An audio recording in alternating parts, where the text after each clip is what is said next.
Hang on, Butcher's coming.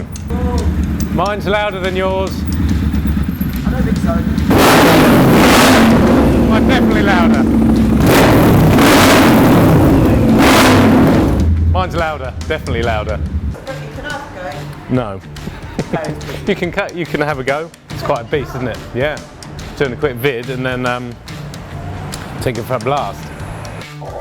So finally, the guys up at Krazy Horse in Bury St Edmunds have sent me a Indian Scout Super Hooligan. It's a road-going version of the bikes that they've been running in the Hooligan flat track series for the last couple of years, and as you can tell by the smile on my face, I'm pretty excited. I've been wanting to ride one of these since they brought them out a year or two ago, a couple of years ago at the NEC we first saw one. So it is essentially the same bike as Lee Kirkpatrick, who's Krazy Horse's chief mechanic, and Leah Totelove.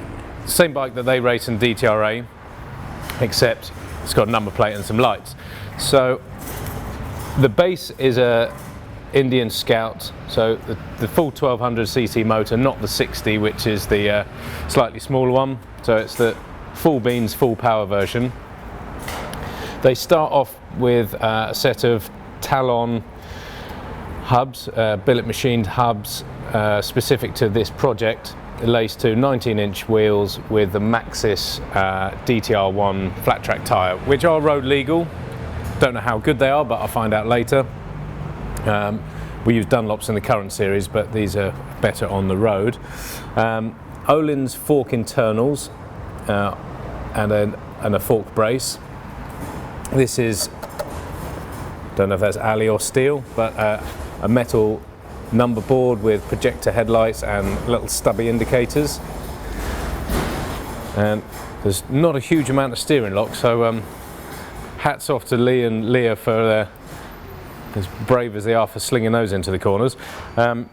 Cockpit wise, nice and simple, just a single gauge, no TFT fanciness like the new bikes. This is quite nice. Nice little machined fuel cap.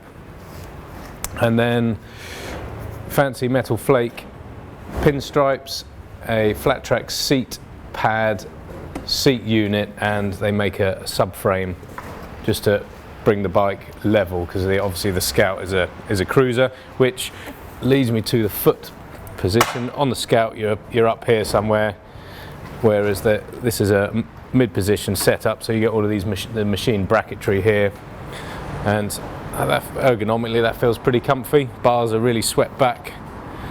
Yeah, that feels alright. No pillion pegs, but you could probably do something if you wanted someone on the back, but to be honest, on a bike like this, that's a complete waste of time. As I say, completely road legal, tail light, number plate, and you get the 2-into-1 stainless steel exhaust. But how that passes an MOT, I don't know. Maybe you have to take it to a MOT tester who's completely deaf. So I'm gonna go and get my lid, and that is a nice day, take it for a spin. Yeah, so I'm suited up. Suited up? Who's suited up? So I'm all geared up, ready to take this for a spin and make some children's eardrums bleed.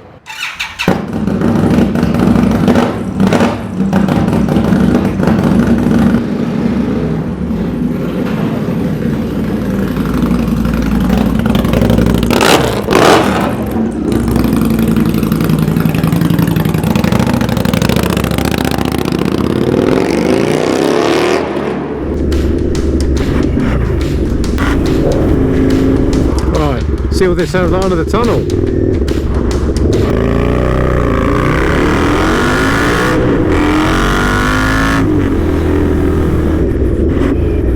I'm now off the motorway and in the Scout's more natural home of cruising out in the Essex countryside. What are my first impressions? Well, it's got the word Super Hooligan on the tank. And hooligan it is, it's fucking loud. Can't think how many car alarms I set off on the way. Quite a few, scared some people. But I thought it would feel all lardy and cruiser-ish, but it's it's relatively taut. The ride is firm. The shocks are pretty hard. There's a big old spring in there, and the fork's pretty firm too. But I'll find out in a minute on the slightly twistier stuff. But it doesn't feel like a quarter-ton machine, that's for sure. Because all the weight's nice and low down, it's pretty nimble for nipping around town. That's some touching. Don't know what was touching there.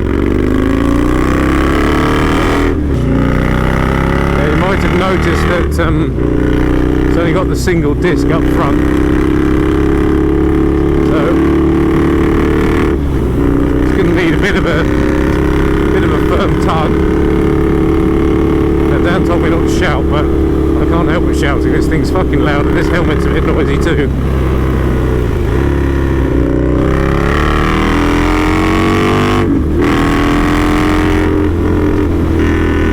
So if being antisocial is your thing, you need a Krazy Horse Street Hooligan. There's no doubt about that. This is not for shy retiring types. It's loud and it's obnoxious. But along with that comes bucket loads of character.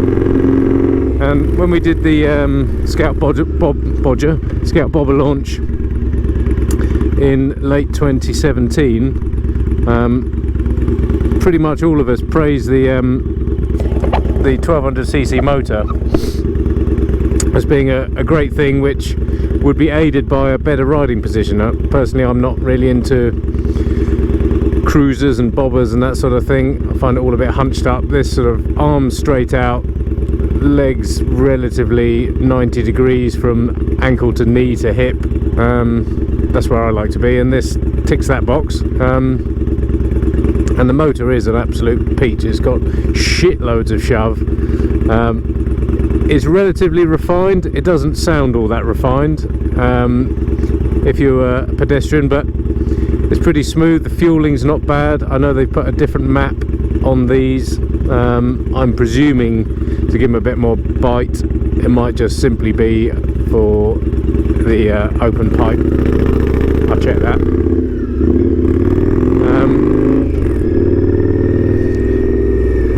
I'm using the clutch on the upshift because I've got little leisure boots on, and the gap between the peg and the shifter is quite long, and I can't quite get the timing right on that. So, but it's a gearbox that you know when you're changing through the gears. You get a satisfying mechanical clunk. Still not quite sure why I've come this route. Probably because it's nowhere near where I live, so I won't upset my neighbours. I was thinking of popping home on this last night to get a feel for it, but I'd have woken up the whole street. So it is firm. The seat's not got a huge amount of give in it. It is just a flat track race seat, but fine for me.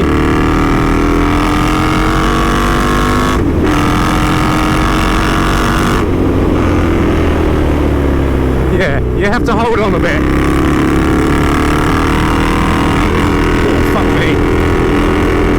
Brake on, another, and another one. Oh, got a couple left. You arseholes. Struth. I'm not quite sure what it's going to touch down first. I'll have a look for scuff marks in a minute, but it's perhaps not something I'd be cranking right over.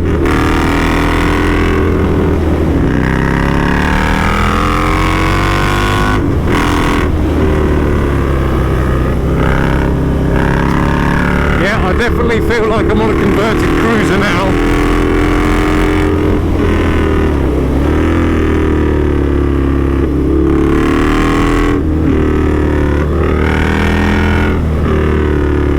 Well, considering the head angle is pretty slack, it's not terrible by any stretch.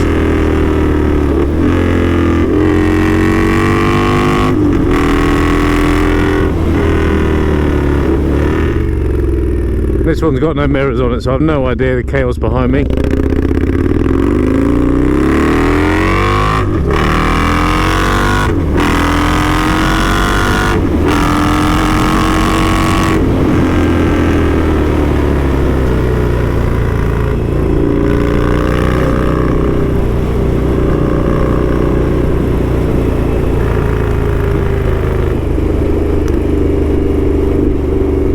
Yeah, certainly not a bike for the faint of heart. It takes does take a bit of holding on to, and it is a single disc up front, and these things are heavy. So you know, let's not kid anyone. Oh fucking hell! There goes another vertebrae. It's not going to stop on a sixpence, but that's not really what it's designed for.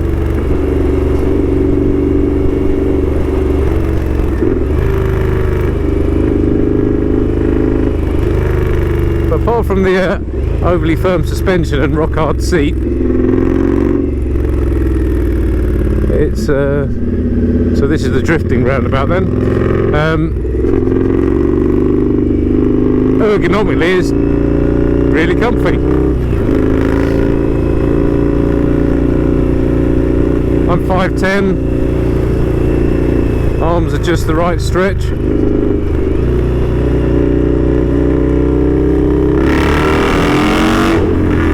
That's not going to get boring. But I would imagine if you're on a long old cruise, that exhaust pipe is quite short. I think I might stick my earplugs in for the way back.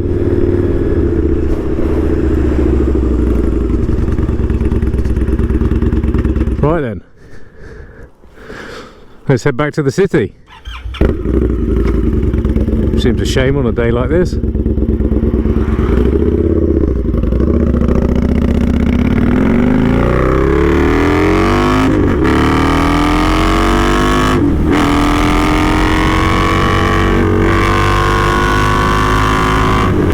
there's no two ways about it. It does what it says on the tank. Super Hooligan. It is a hooligan. There's nothing refined about it. It's angry. It's loud. It's firm. It's a bit crashy and bangy on the suspension. But it sounds the fucking business. Might be the ABS then at the rear. That's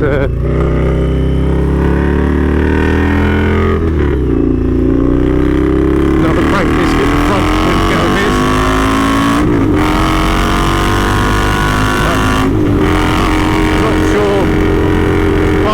Quite designed for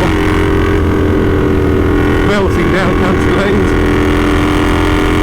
but we've got some, so fuck it.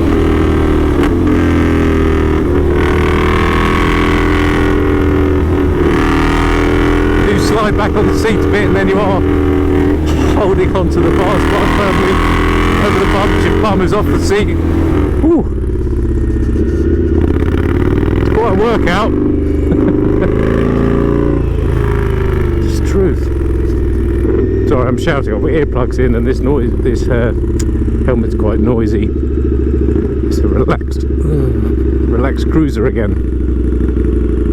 Yeah, I definitely, if I was building one of these, I would put a much softer spring in the back or wind a chunk of preload off. This is too firm for me, and I don't know, what am I, 13.5 stone, something like that. But they're not fully adjustable, they're partially adjustable Olin shocks. You can adjust the preload on the fork, you can see that. Just a cartridge insert from Olin's for the stock fork, and the shocks are piggybacks. So I didn't actually do a sag test before I left, but yeah, they're too firm. Even with earplugs in, this thing's hemorrhaged my eardrums. Probably enough of looking at me. You can go back around the other way.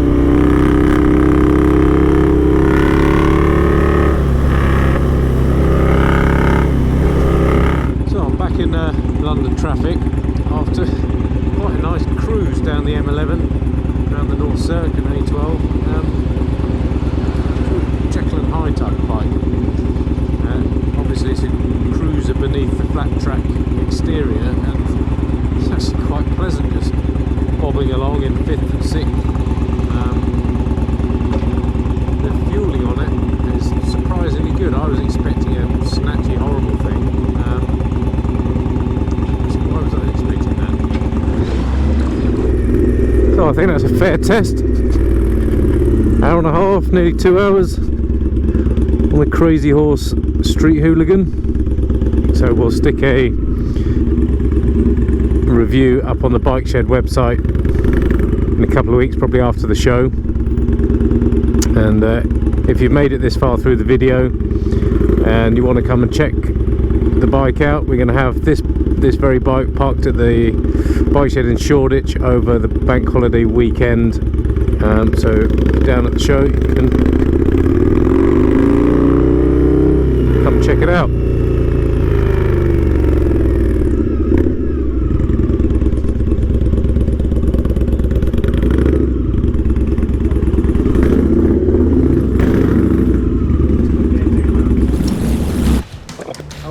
Fucking hell, Dan.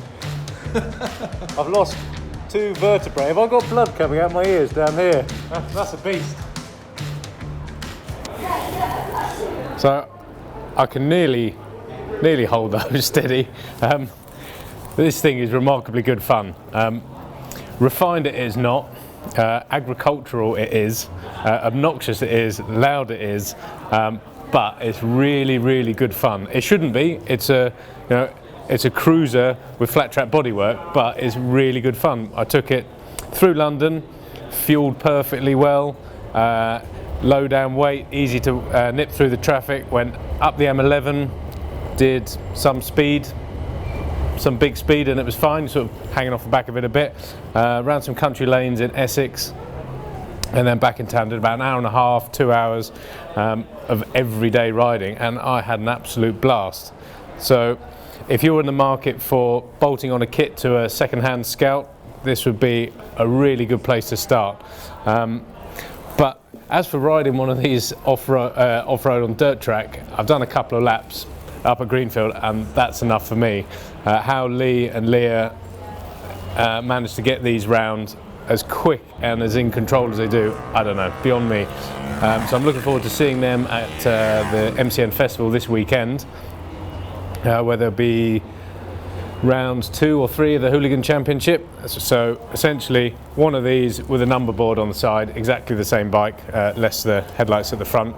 So looking forward to that, and I'm a better rider than I am presenter, so there'll also be a feature up on the website with a few pics and stuff. So yeah, links and stuff below, so yeah, check it out. But yeah, recommended. And if you are down here this week and over the Bike Shed show weekend, May Bank Holiday weekend, 24, 25, 26th of May, this Krazy Horse Street Hooligan will be here on display, so come and have a look for yourself.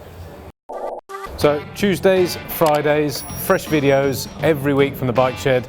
Like and subscribe, hit the bell thing, and they'll be delivered to your inbox as soon as Camera Dan's done his work and uploaded them.